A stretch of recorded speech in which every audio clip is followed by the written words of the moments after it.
ಒಕ್ಕಲಿಗ ನಾಯಕತ್ವಕ್ಕಾಗಿ ದೇವೇಗೌಡರ ಕುಟುಂಬವನ್ನ ಟಾರ್ಗೆಟ್ ಮಾಡಿದ್ದಾರೆ ಅಂತ ಸಿಎಂ ಡಿಕೆಶಿ ವಿರುದ್ಧ ವಿಪಕ್ಷ ನಾಯಕ ಅಶೋಕ್ ವಾಗ್ದಾಳಿ ನಡೆಸಿದರು.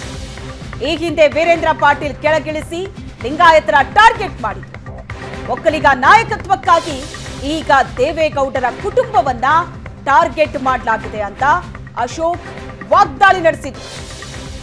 ಒಕ್ಕಲಿಗ ನಾಯಕರನ್ನ ಈಗ ಟಾರ್ಗೆಟ್ ಮಾಡ್ತಿದ್ದಾರೆ ಅಂತ ಅಶೋಕ್ ಆರೋಪ ಮಾಡಿದ್ದಾರೆ. ಅಣ್ಣನ ಮಗ ಅಂತೇಳಿ ಒಂದು ರೀತಿ ಒಕ್ಕಲಿಗರನ್ನ ಟಾರ್ಗೆಟ್ ಮಾಡಿರುವಂಥದ್ದು ಸಿದ್ದರಾಮಯ್ಯನವರು ಇದನ್ನ ಪ್ಲಾನ್ ಮಾಡಿದ್ದಾರೆ, ಕಾಂಗ್ರೆಸ್ ಪ್ಲಾನ್ ಮಾಡಿದ್ದಾರೆ. ಹಿಂದೆ ವೀರೇಂದ್ರ ಪಾಟೀಲ್ ಇದ್ದಾಗ ವೀರೇಂದ್ರ ಪಾಟೀಲ್ಗೂ ಸಿಎಂ ಸ್ಥಾನದಿಂದ ಇಳಿಸಿ ಲಿಂಗಾಯತರಿಗೆಲ್ಲ ಅವಮಾನ ಮಾಡಿದ್ರು ಕಾಂಗ್ರೆಸ್ ಅವರು.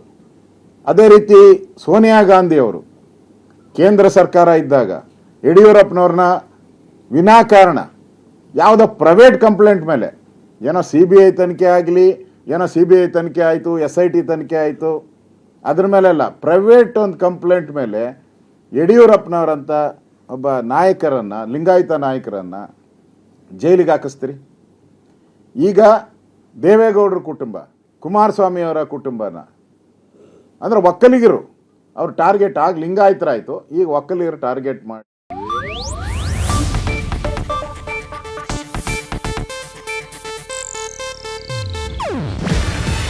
ಇದು ಏಷ್ಯಾನೆಟ್ ನ್ಯೂಸ್ ನೆಟ್ವರ್ಕ್ ಪ್ರಸ್ತುತಿ. ನೀವು ನೋಡ್ತಿದ್ದೀರಾ ಏಷ್ಯಾನೆಟ್ ಸುವರ್ಣ ನ್ಯೂಸ್.